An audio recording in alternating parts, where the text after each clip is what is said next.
and then I'll get into introductions here. So 4 o'clock, S&P is finished up 1.82%, the Dow at 1.32, and the NASDAQ up 2.5%. So it's been quite the day in the market. It's very, very timely, and I thank everybody for joining us today for an interactive market update. For those of you that don't know me, I'm Evan Vladem. I'm an advisor at Associated Investor Services. I'm also a shareholder here. Associated Investor Services, we started in 1972. We're an independent financial services firm. We also have a group benefits and a retirement plan division. This year, it's very exciting. We're celebrating our 50th anniversary. So 50 years in South Florida as an independent firm. And you know, it's an exciting time. We have the opportunity to have a very special guest on this market update, Phil Blancato. He's been a friend of the firm for a very, very long time.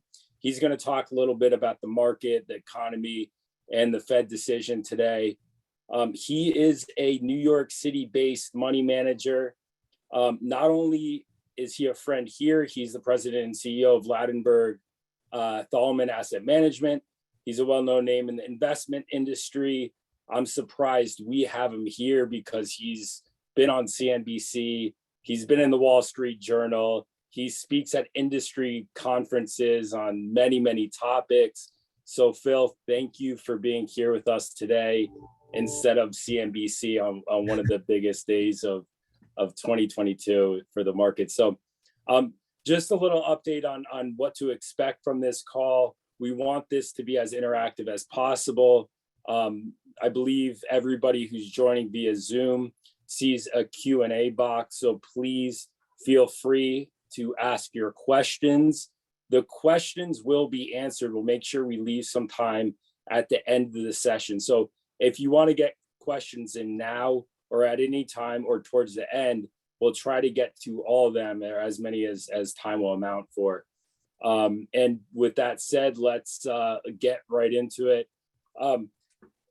It's an interesting time because on Friday, and a lot of people may know the inflation that we're dealing with. You can see it at the gas tanks. You can see it at your, everywhere, grocery stores. Inflation is here.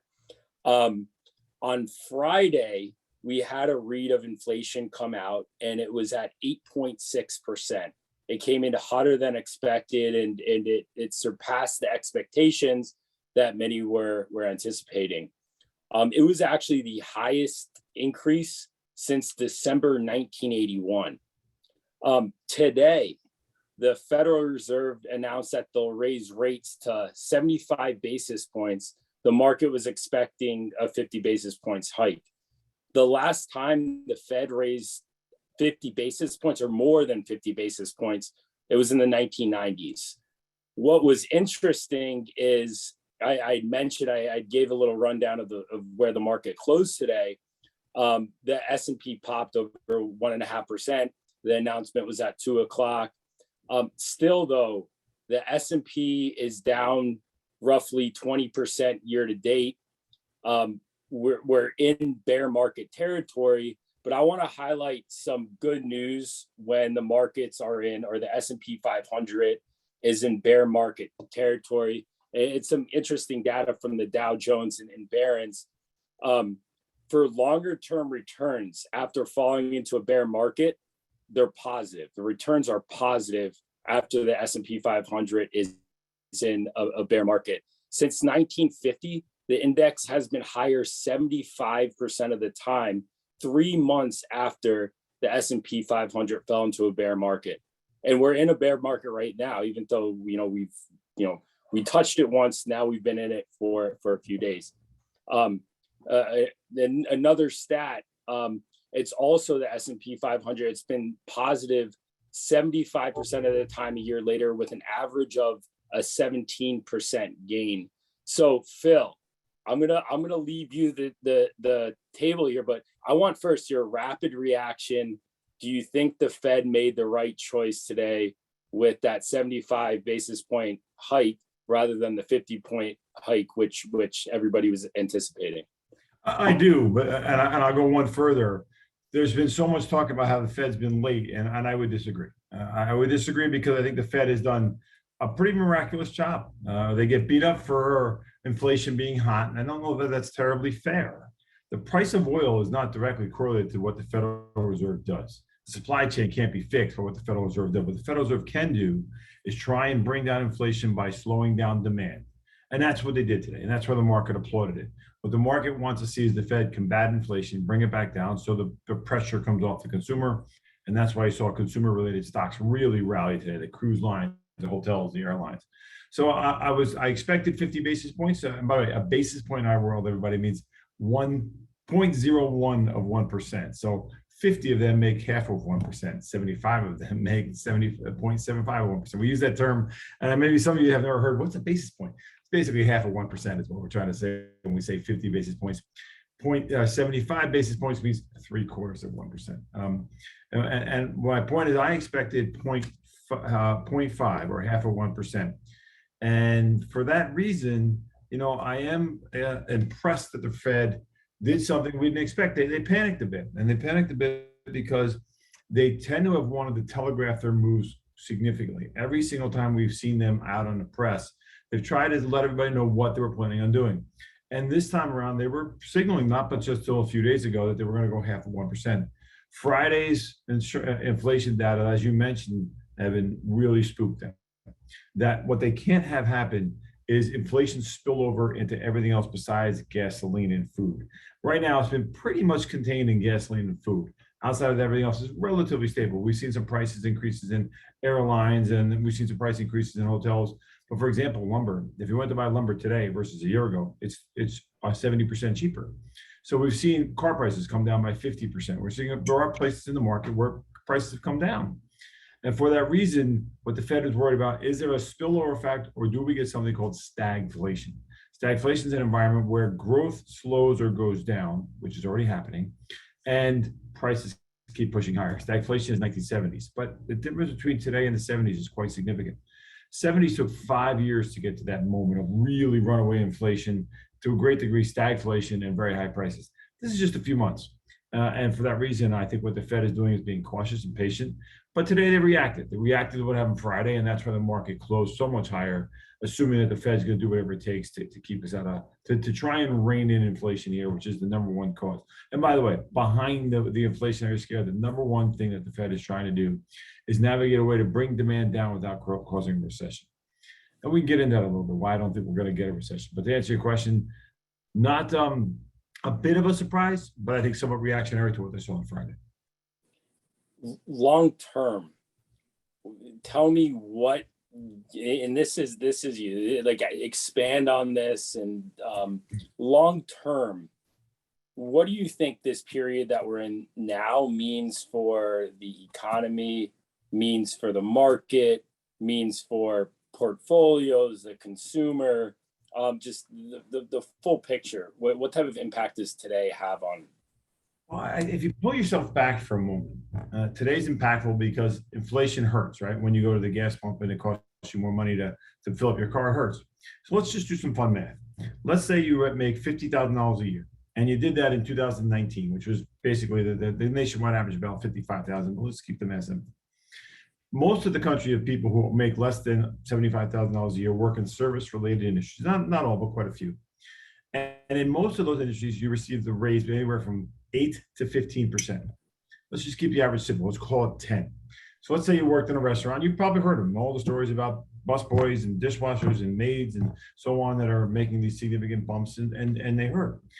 But believe it or not, we went 3 decades wanting people to make more money. We couldn't figure out how to get the middle class to make more money. Well, one of the benefits of the pandemic, don't throw something at your computer now. One of the benefits of the pandemic is the fact that people make more money.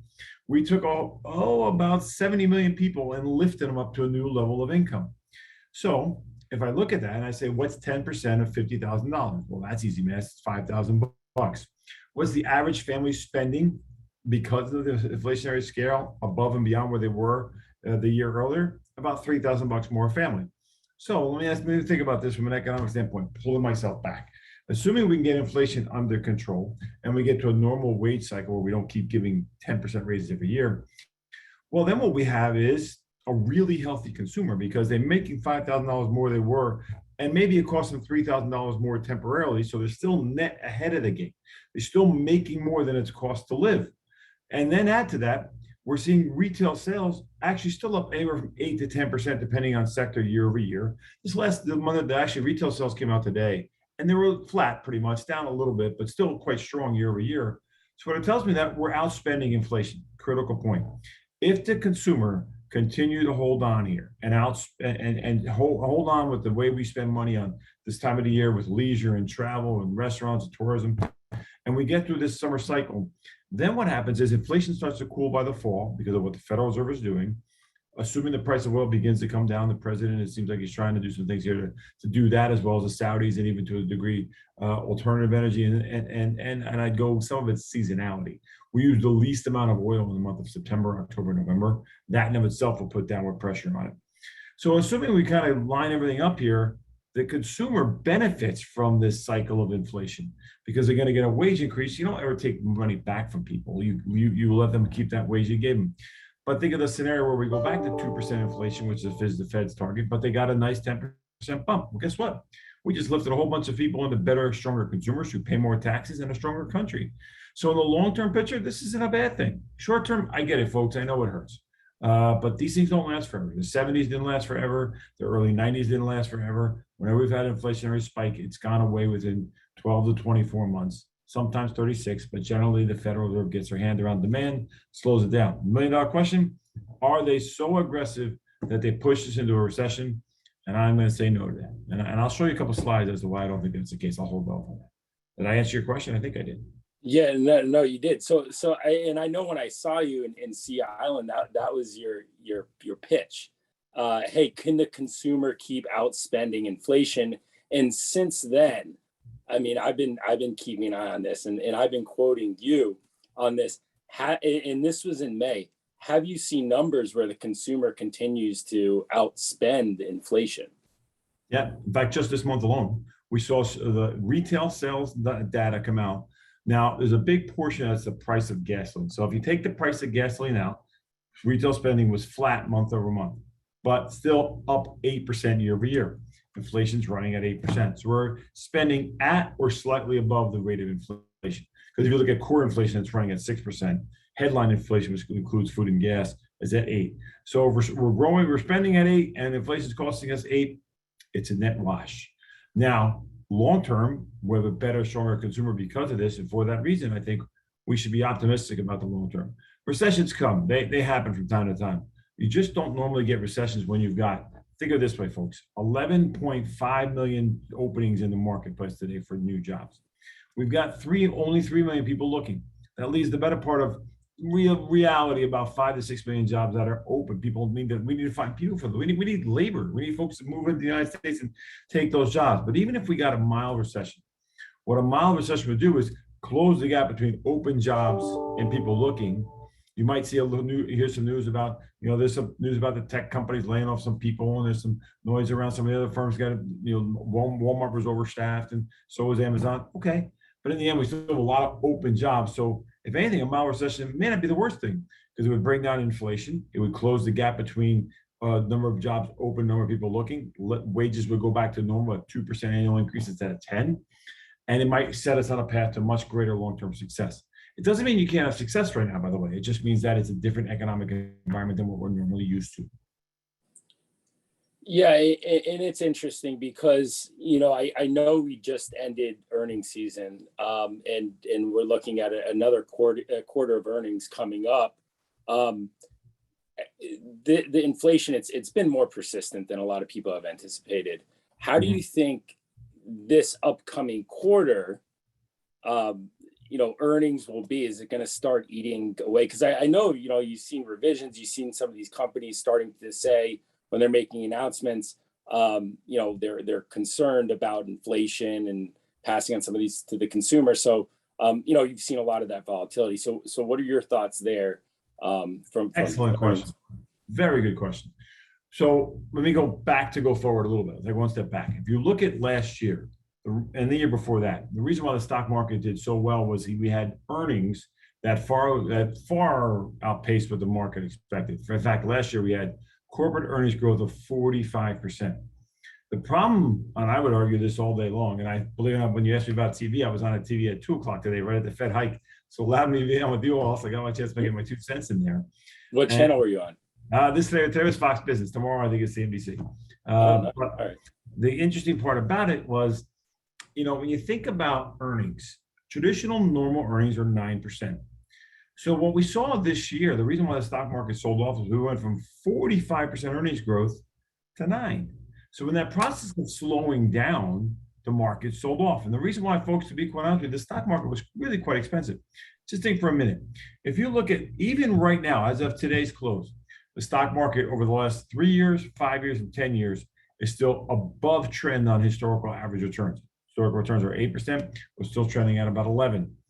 So we had to give some money back. Stocks had gotten really expensive. When we looked at what the prices of companies were divided by how much they earn, they just got expensive. And so eventually you got to give some back here.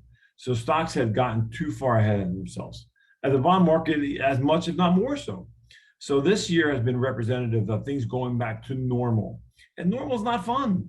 And then you add to it this hint of inflation that suggests that earnings are going to erode further because things cost more and it makes it harder for companies to earn. But for every dollar a corp company earns, inflation-wise, they can pass on 75% of it to the consumer, especially in early stage inflation. So back to where we started. As long as the consumer can handle this bout of inflation, and on the other side of it, you have a stronger consumer, but corporations as of now are not feeling the pain. In fact, if you look at just revenue, let's say you're in the corner grocery store and you know that on any average year, you make about 10% profit margins. Profit margins right now, bottom line, in your pocket money, forget all the accounting mumbo jumbo, it's 12%. We're actually earning quite well. Part of that is the Zoom world has made things more efficient. Look at all of us right now. Let's use this as an analogy. I didn't get on a plane to fly down to see you all. Evan didn't book a room. We're not all having dinner together, unfortunately. And we're not all using gasoline to get to the event, gasoline to get back to the event, and the money we didn't spend on all those other side effects. Well, think about that. Extrapolate that out to every single industry. By the way, I'm sure you love sitting on your couch, not having to worry about it. Yeah, it's nice to get out once in a while, but it's really from an efficiency standpoint, how much more efficient are all of us today because we're doing it in this format? And probably get a better, cleaner conversation and be able to ask questions. In fact, function, I argue it's better. It's nice to see each other once in a while, sure, but think of all the costs that money we didn't spend. We'll put that into corporate earnings. So corporations are doing just fine. In fact, they all issued all kinds of debt in the last couple of years at very low interest rates. So the rising rate cycle not really hurting corporations. So far, it's not hurting the consumer. The consumer's in great shape. You all saved more money in the last couple of years than any time in history. We have less debt as a nation today at the consumer level versus how much we're worth than ever before. So those are environments where you get recessions. And to be specific, inflation can erode that. Now, critical point here. Where the narrative changes, where I would say where I'd be wrong, is if inflation stays too persistent for too long. We can handle this for a year. Right now, we're 8 months in. But let this continue through September, October, November, into next year. We're running 7-8% different ballgame. Eventually, you'll get fatigue at the consumer level, and that's probably about September or October.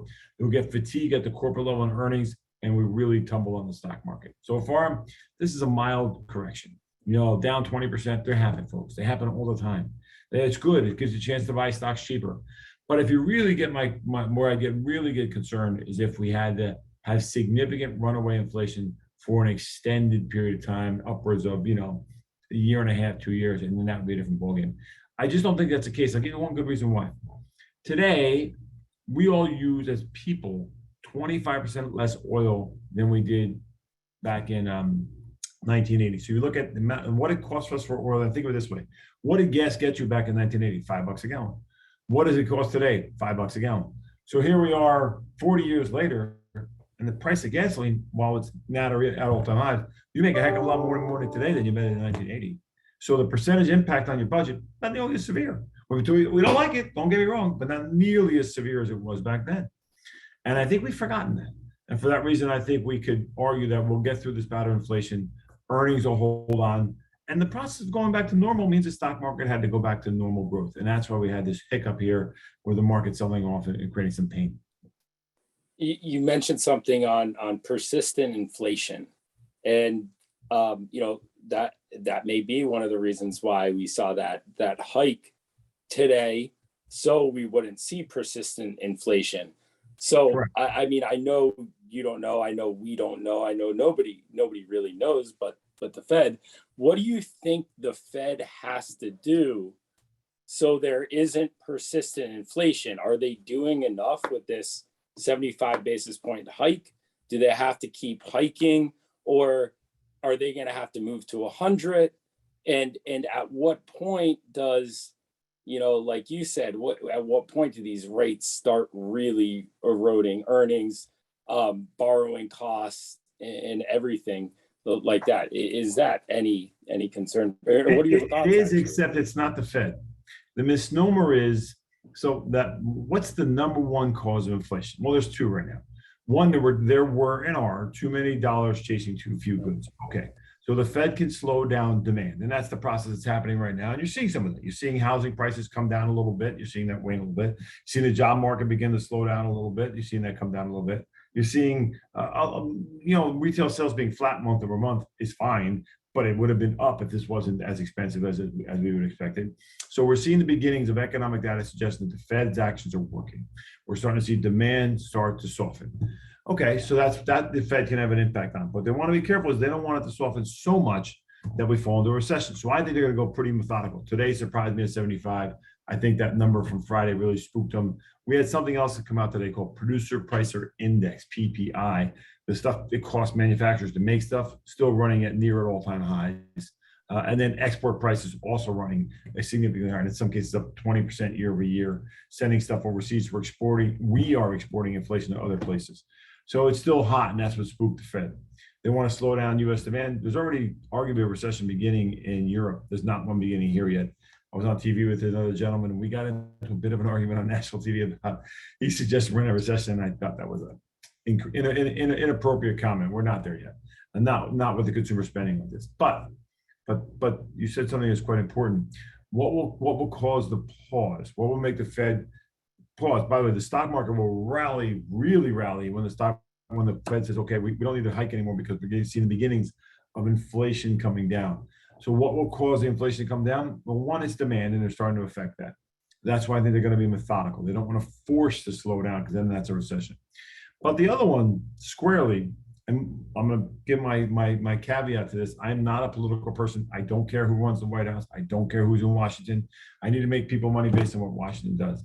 But squarely, the price of oil is having a significant and profound impact on all of this. And the Federal Reserve cannot control the price of oil. Oil is a global product. You would need every central bank in the world to slow down and fall into recession for oil demand to fall. China is about to reopen again, theoretically. They're trying to still fight back COVID for the third time. Their zero COVID strategy hasn't worked all that well. So as they open back up again, they're going to use more oil. We're in the midst of summer driving season. We're in the midst of summer travel season. Demand, high peak for oil in the United States, where the rest of the world's in the same boat. Hot areas, maybe climate change, so on. So we're talking about the demand is through the roof right now. And it's very hard for the Fed to really affect that and go on further. Oil's a global commodity. What you really need is you need presidential action with the House and Senate, and more specifically oil companies globally and domestically, to turn the spigots on so that you can get us back to a level of production that could calm down the oil markets and get you back down to $70, $80 a barrel. Truth be told, and again, not picking sides, I don't think this is in the DNA of this current president. I think his climate change concerns are more important to him than the price of oil and the folks around him. But there's a couple other things happening besides what the president is doing. I think he put some pressure on the oil companies today to do their best to pump a little more and maybe lower some prices. I'm not sure that's going to work. They're not very friendly right now. But the Saudis are coming to market with more oil, and they're in a position where they can really supplant Russian oil by pumping more. The Saudis are trying to become a publicly traded firm. They want to take the entire country of Saudi Arabia and make it publicly traded, believe it or not. It's called Aramco or OPEC Plus. And the reason why they're doing that is Well, if you're worth trillions of dollars and you want to diversify your assets, go public.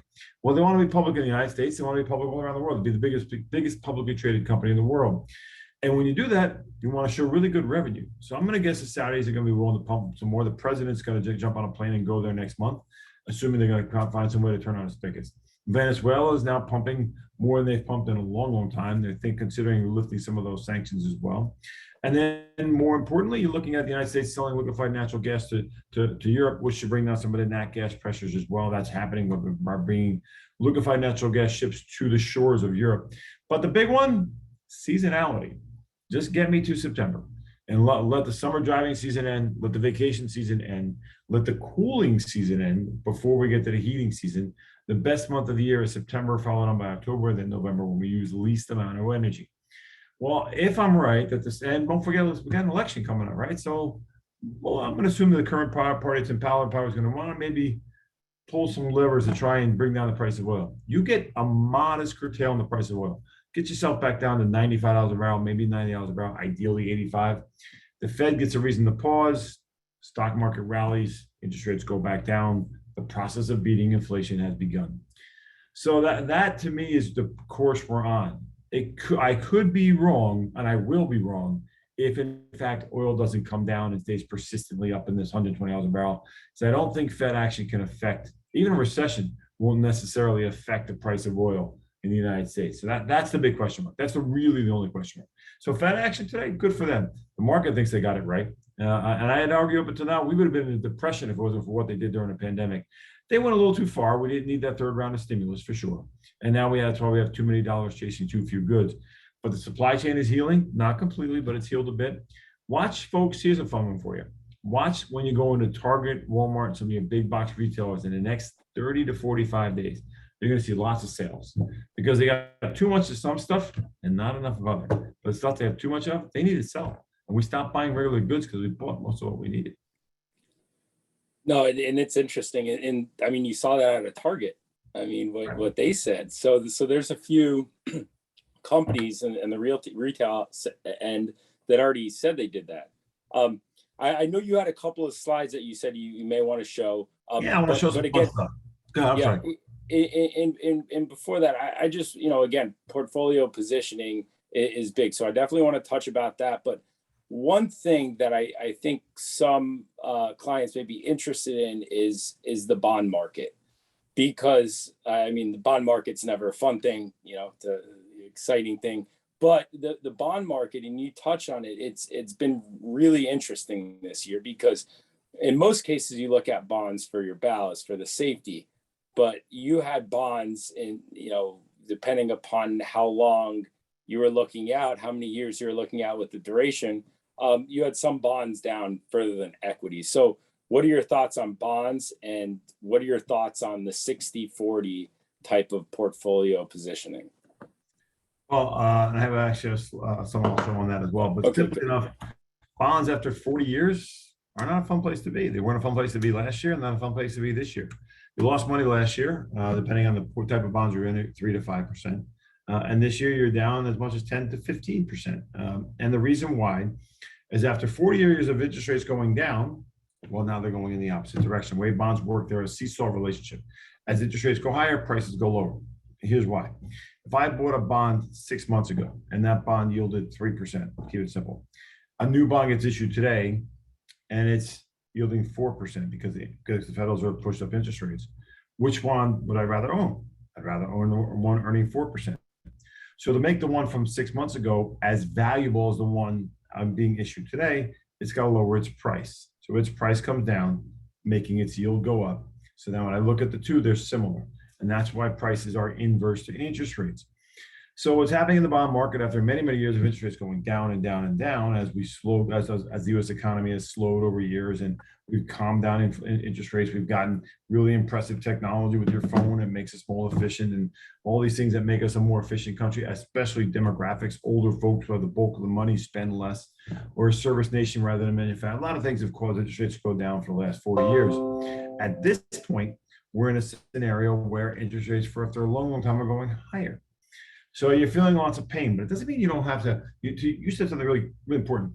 Bonds can be a ballast into your portfolio when things go really bad. And this year, they really haven't been that because of the movement higher in interest rates. But I don't think interest rates go anywhere near where they once were.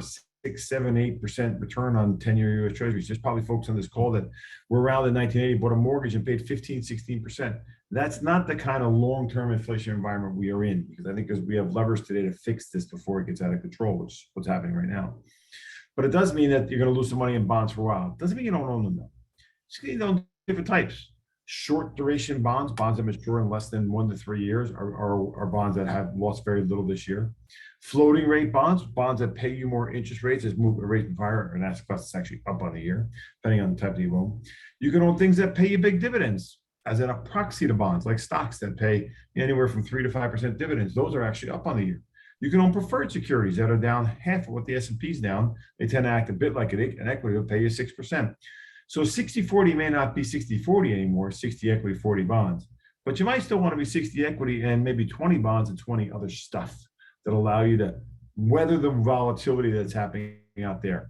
In environments like this, what you want to do is be paid to wait around. You want to be in stuff that's going to continue to pay you income, smooth off the volatility, and allow you to participate as markets rally higher. Now, they don't always work perfectly, because when markets tear up higher, today, for example, growth stocks are beating value stocks. But over the grand spectrum of this period of volatility, and I don't think we're out of it yet. I really don't. I think we still have at least a bit more volatility through the next 2 or 3 inflation prints.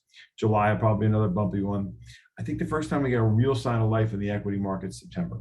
If I'm right, then we get the first real hint of inflation coming down, oil cools off, it's go. But until then, I'm going to see some volatility. So what I want to do between here and there, keep my bond portfolio short, have high quality bonds, and then buy dividends to keep myself out of harm's way. And that's what we've been doing in our portfolios. Right, right. And I agree. I mean, looking at alternatives as well, where, hey, the bonds right now might not be the answer, but yeah, again, everybody please get questions in if you have them. Phil, feel free to share the few slides that you have, and we'll open it up, and I'll trickle some questions in as well. Evan, let me share. Just click on me so I can share. I'm going to make it real fast. I'm going to show you maybe 3 slides at the most. Okay. You're going to make me a co-host. There we are. There we go. Got it. All righty. So I'm going to just show you a couple of quick slides there, but I think it's always fun to look at some of this stuff. First off, I'm still keeping an eye on the virus. Why? Because I want China to reopen to make stuff. And right now, as you can see, the curve has worked for us, and hospitalizations in the United States are way down, but I do keep a close eye on what's happening in China. There is a B3, B4, and B5 variant, which it's kind of crazy that it just keeps morphing, but in the United States, it's become much less of an issue. Although I did see today that I guess they're probably going to approve the vaccines for children. Another debate for another time.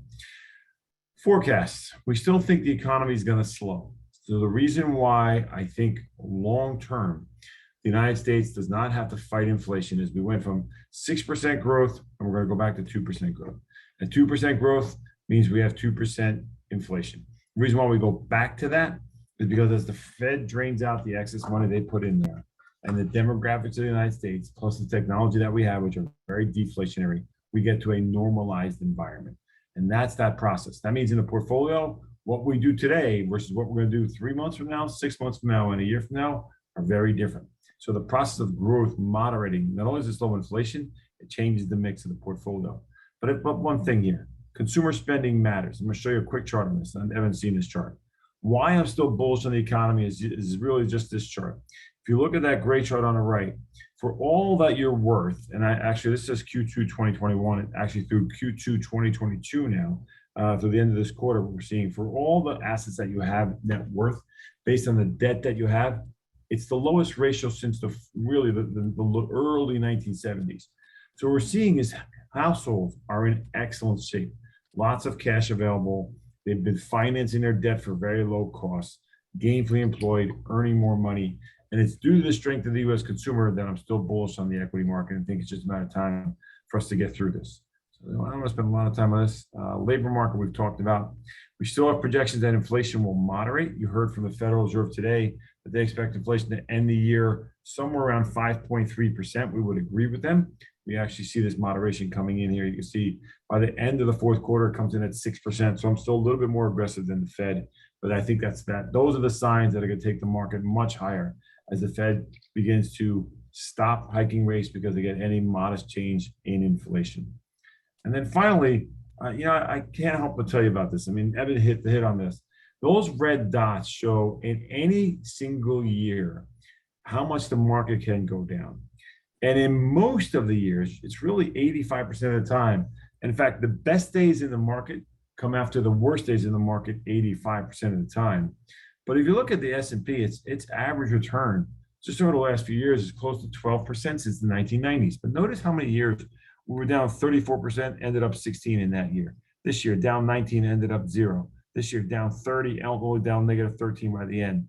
The reason why I think you got to remember history as your guide is when stocks get cheap, they can really be beneficial to your portfolio by buying them less expensive. I talked about earnings, so I won't spend time on this.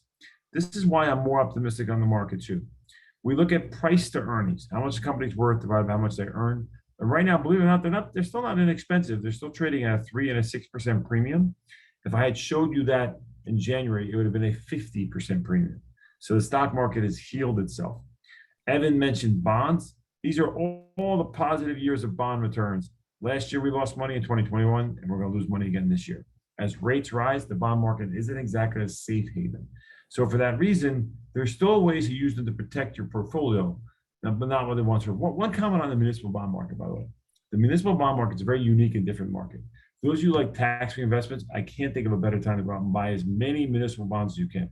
Municipal bonds have sold off unfairly this year, down about 8% on the year, for no darn good reason. Tax revenue in the United States is near at all-time highs. The country and the states are awash in revenue because people are working and companies are paying their tax bill. In fact, today's tax day.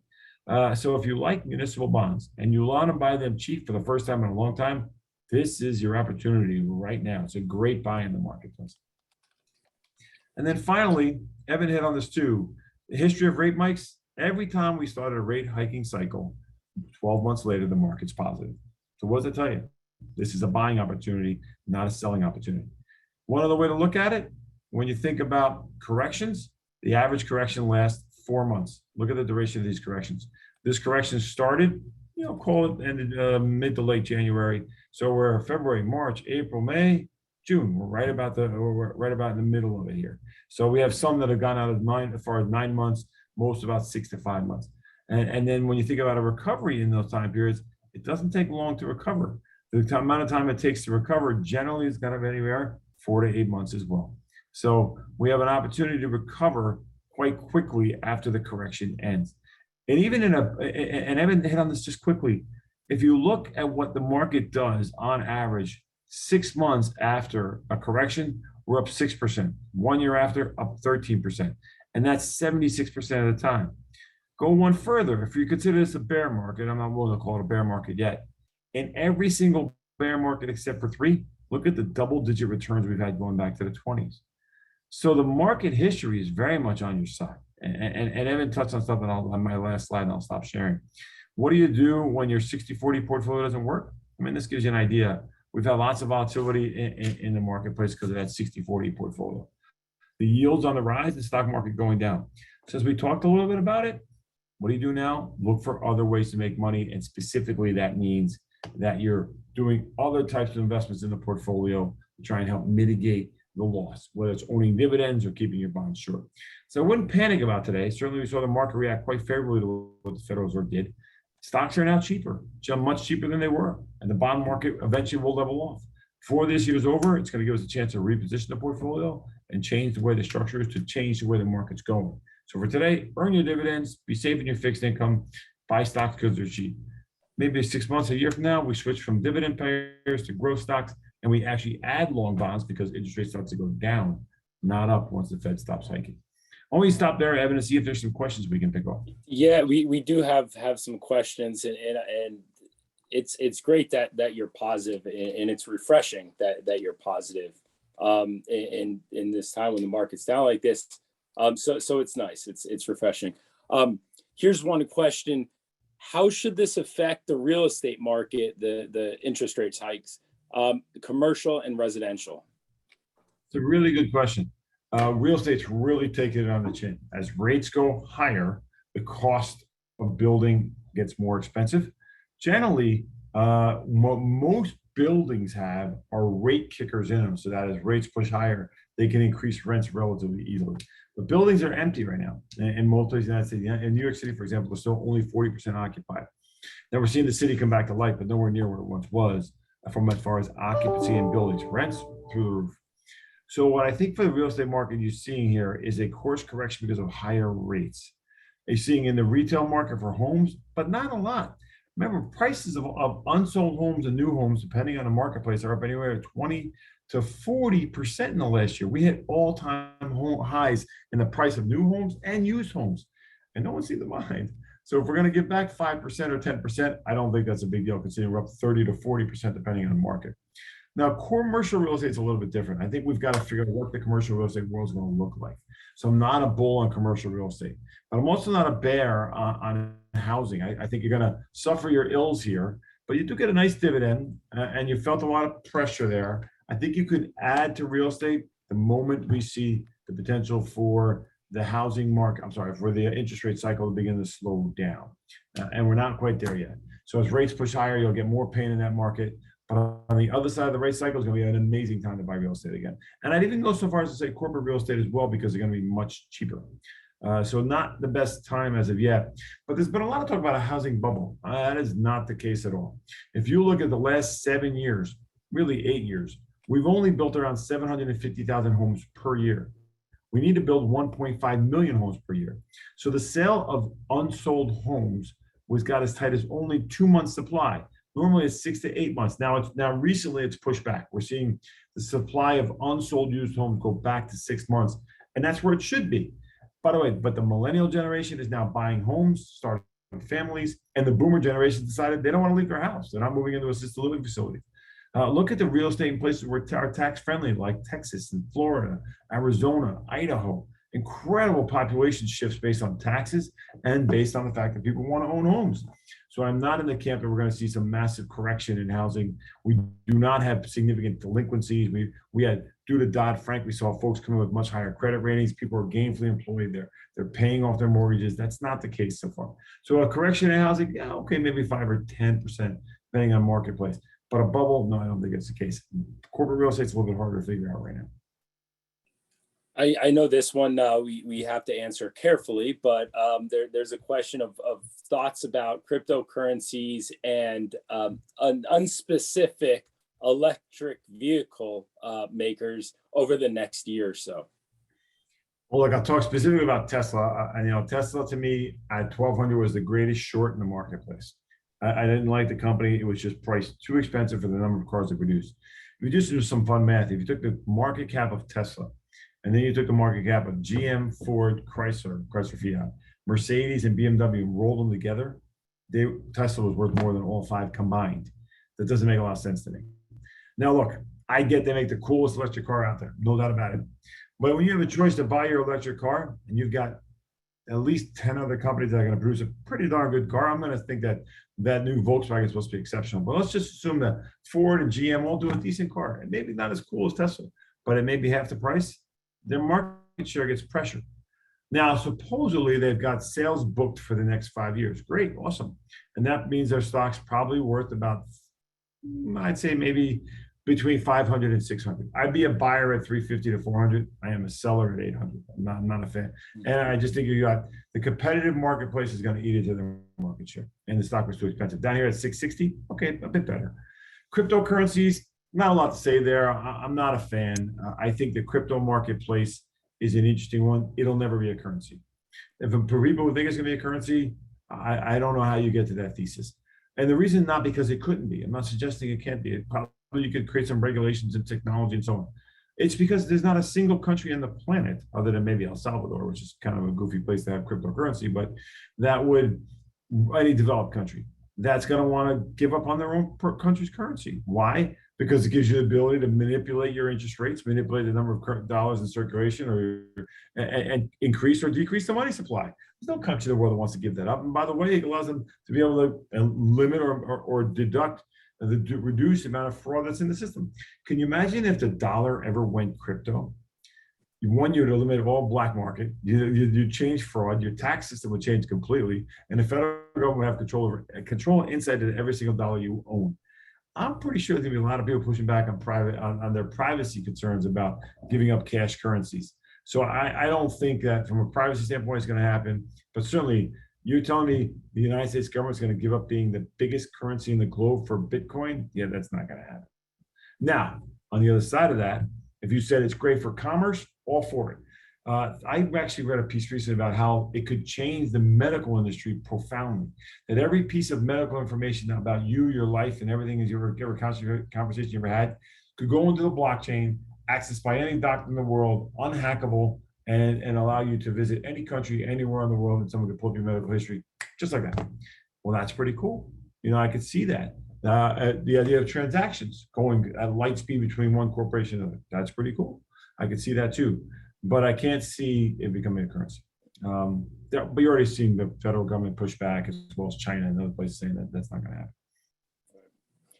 Here's a question on long-term GDP projections.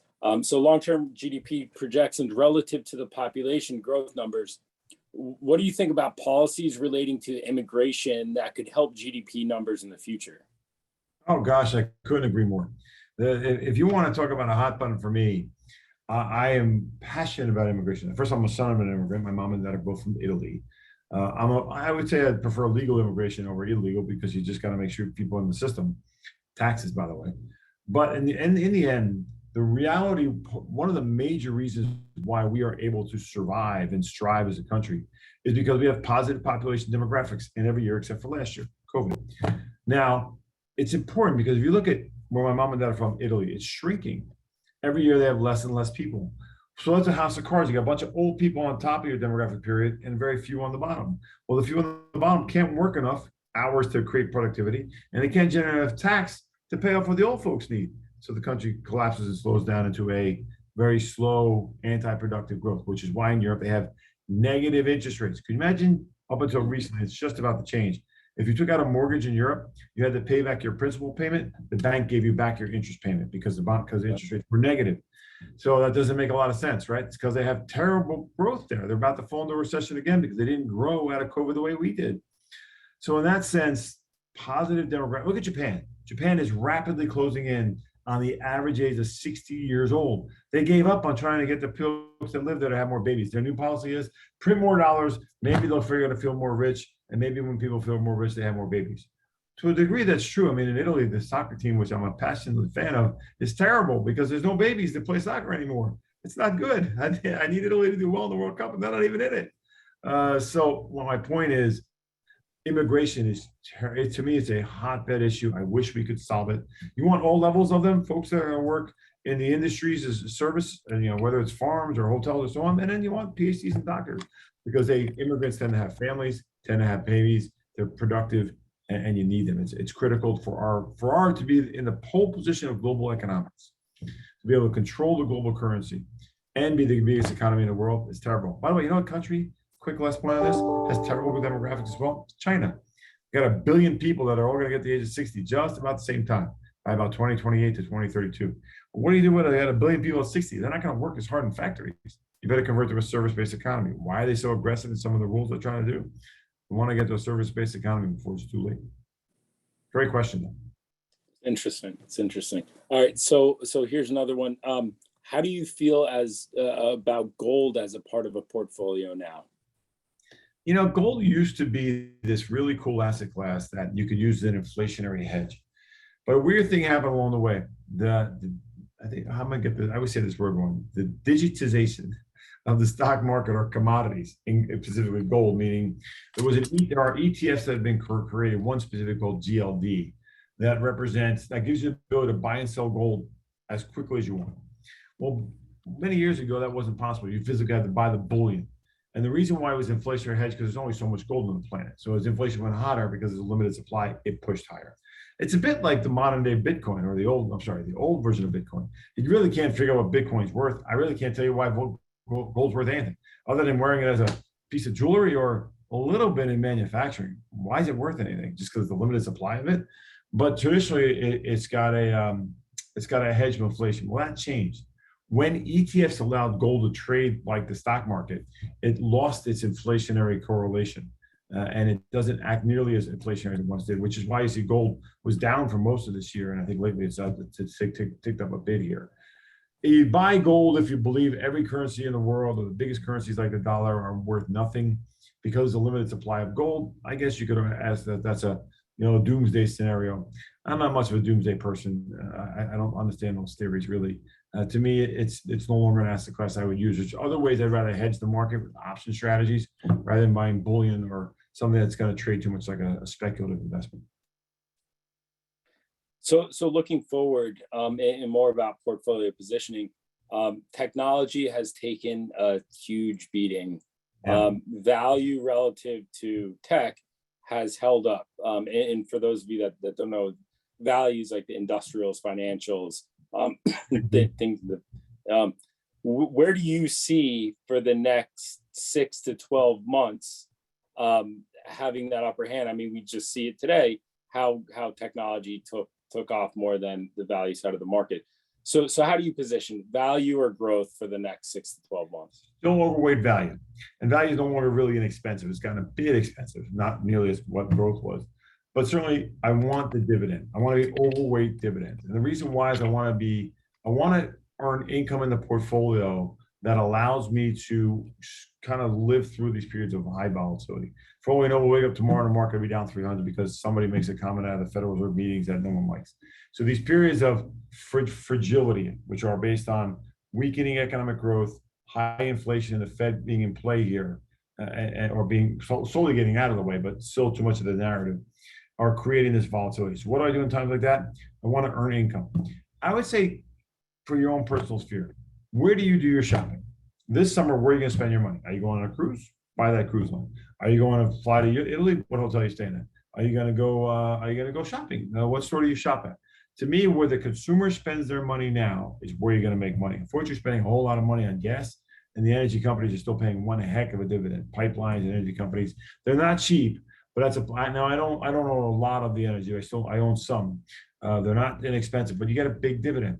And I stay positioned in those big dividends on the equity side through at least into when inflation begins to wane. And then when inflation wanes, because growth is sold off so much, it's a chance to be balanced in your growth to value split, or maybe even go overweight growth. Because long term, I like growth. It's the future. It's where we're going with our technology. It's how we're going to live our lives. The revenue is going to be made by the cloud sharing apps and the apps that are going to run our world. Those are where I think the future is. We're just not ready to embrace it just yet because the consumer's got to get to a baseline. The economy's got to get to a baseline.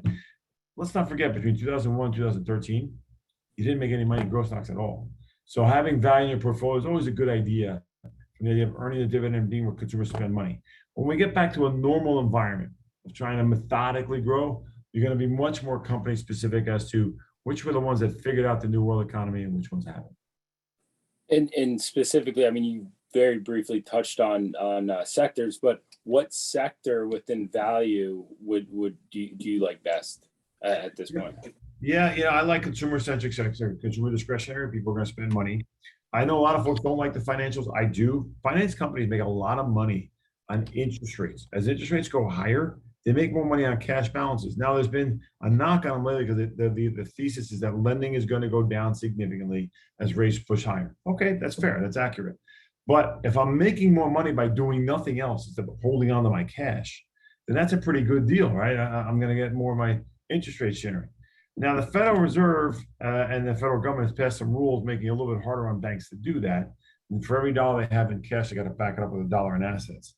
That rule is a new rule. It should probably get fixed here. I think that just came into play.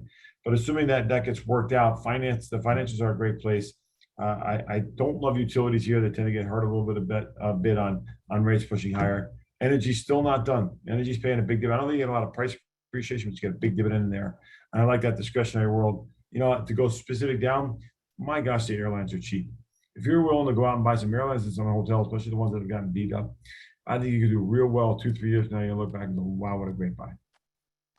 And you don't think if things do start slowing down, people start slowing down on some of those trips and some of...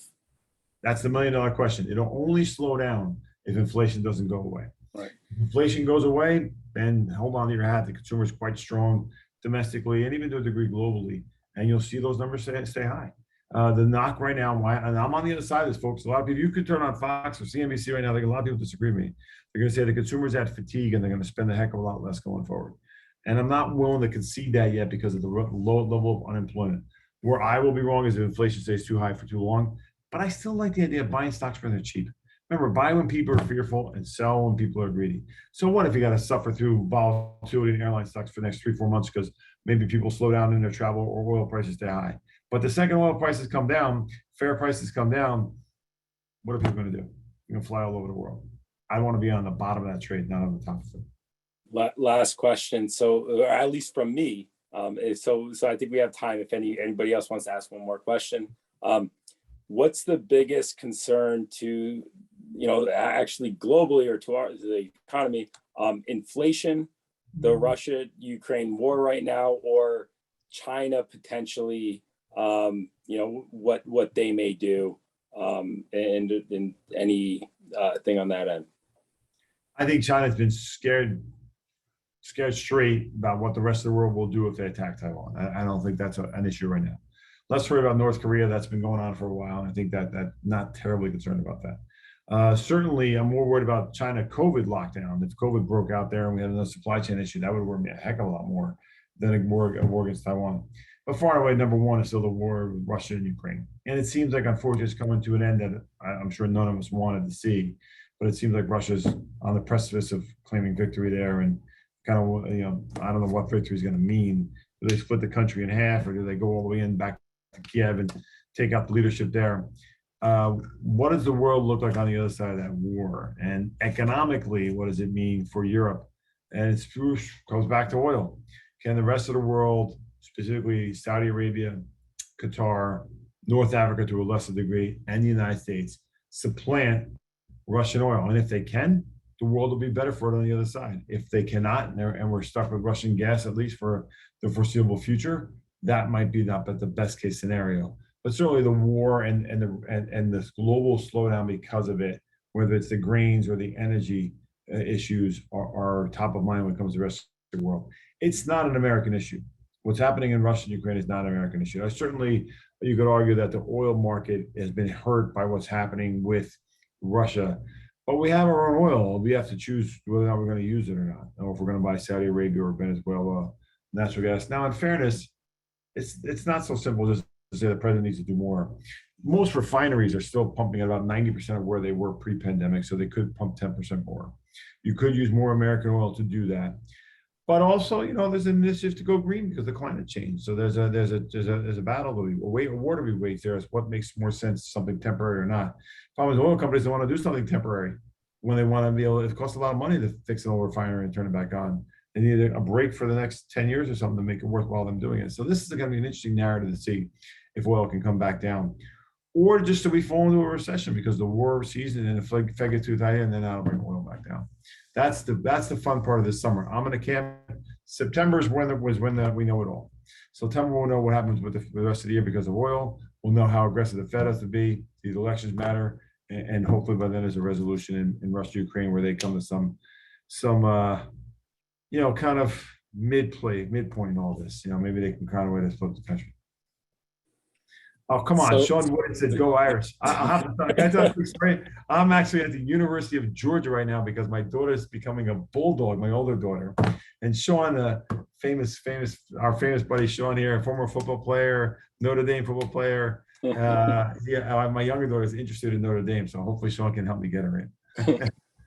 Everybody, we heard it here first from Phil Blancato. I mean, really, truly appreciate all the time and insight. For those of you that want to hear more from Phil, contact me. We'll set something up. We have access to Phil. We partner with Phil. So Phil's done great things. He's been a partner with our firm for a very long time. If you want to reach us associated, you can reach out to me directly and I'll pass it on to the group. You have my email from the Zoom invite. You can also reach me on my phone direct, 954-983-5604.